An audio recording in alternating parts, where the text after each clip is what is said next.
আসসালামু আলাইকুম। যারা এই যে বিভিন্ন ধরনের কন্টেন্ট বানাচ্ছেন, আজ যেভাবে ভারত বাংলাদেশের প্রতি আক্রমণাত্মক যেভাবে কথা বলতে আছে, আপনারা এখনো যদি সোচ্চার না হন, যদি প্রতিবাদ না করেন, মনে রাখতে হবে সামনের দিনগুলো কিন্তু চ্যালেঞ্জ হয়ে দাঁড়াবে।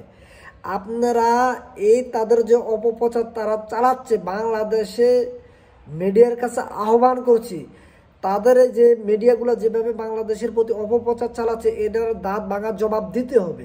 কেননা উত্তরবঙ্গের যে পশ্চিমবঙ্গের যে মিডিয়া আছে, জি বাংলাটা কি, বাংলাটা মিডিয়া আছে, ময়ূর ঘোষটা কি, সে যেভাবে মিথ্যা প্রচার করতে আছে, মানুষ যে কবরস্থানের থেকে উঠে যাবে তার মিথ্যা কথাগুলো শুনে। অতএব আমি আপনাদেরকে সবাইকে আহ্বান করছি, তার মিথ্যা কথা জবাব দেওয়ার জন্য সবাই একত্রে কাজ করেন।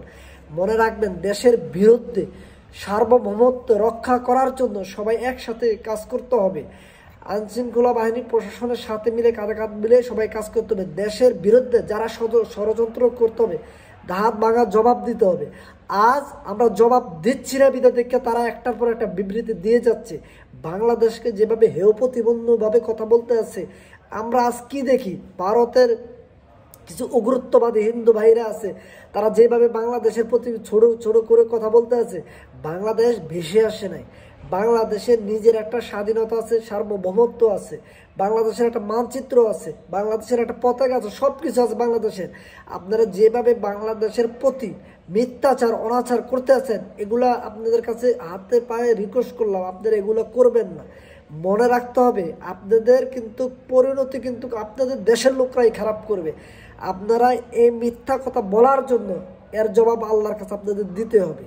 আর আপনাদের ধর্মে কি এগুলো শিক্ষা দিয়েছে যে এইভাবে মিথ্যা অপপ্রচার চালাবেন একজন দেশের নামে?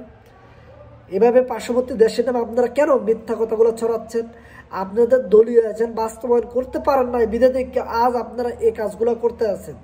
মনে রাখতে হবে, আপনাদের যুদ্ধের কথা বলে যান নাই, বাংলাদেশ যুদ্ধ করে বড় হয়েছে, আপনারা বাংলাদেশকে সাপোর্ট করছেন। এই বাংলাদেশকে সাপোর্ট করার পরিণতি কি এটা?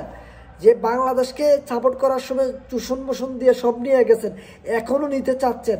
এখন আপনার দলীয় সরকার নাই বিধে দেখে আপনারা এখন যেভাবে বাংলাদেশের প্রতি যেভাবে আক্রমণাত্মক কথাবার্তা বলতে আছে, এগুলোর থেকে বিরত থাকেন। বাংলাদেশের লোক যদি চিকিৎসা নিতে না যায়, তাহলে আপনাদের ব্যবসায়ী পর্যটক খাত ধস নামবে। আপনারা এটাও একবার ভাবেন। সরকার যাবে আসবে, এটাই নিয়ম। আপনারা জনগণের সাথে বন্ধুত্ব করেন, জনগণের মনের ভাষা বুঝেন। আপনারা কেন আজ জনগণের বিরুদ্ধে দাঁড়ালেন? কোন অপরাধের কারণে আপনারা আজ জনগণের বিরুদ্ধে দাঁড়ালেন? আপনাদেরকে কোপালে বাড়িয়ে দিয়েছিল জনগণ? হ্যাঁ, বাংলাদেশ তো আপনাদের সাথে বেজাল করতে চায়নি। আপনাদের সাথে কোন কিছু নিয়ে বেজাল করবে?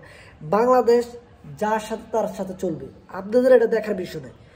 বাংলাদেশের সরকার আছে, তারা দেখবে, আপনারা কে দেখেন? বাংলাদেশের আইন অনুযায়ী যে হিন্দু আছে, বৌদ্ধ আছে, খ্রিস্টান আছে, সবার বিচার করা হবে।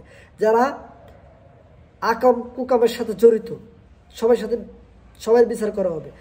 আমি মুসলমান ভাইদের কাছে আহ্বান করছি, যারা এই কাজগুলো করতে আছে তাদেরকে শক্তপদ জবাব দেন। আর হিন্দু ভাইদেরকে বলতে আছি, তারা চায় না হিন্দু বৌদ্ধ খ্রিস্টান মুসলমান মিলেমিশে আমরা থাকি।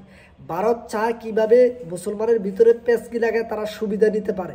এই চেষ্টা সবসময় অব্যাহত রাখছে, আগেও রাখছে, এখনও রাখছে। আগে সুযোগ সুবিধা সব পাইছে, এখন পাচ্ছে না। এই কারণে তারা পাগল হয়ে গেছে, উন্মাদ হয়ে গেছে। আমি মনে করি এই উন্মাদের থেকে তাদেরকে বাইরে আসতে হবে। সবাই ভালো থাকবেন, সুস্থ থাকবেন। আসসালামু আলাইকুম।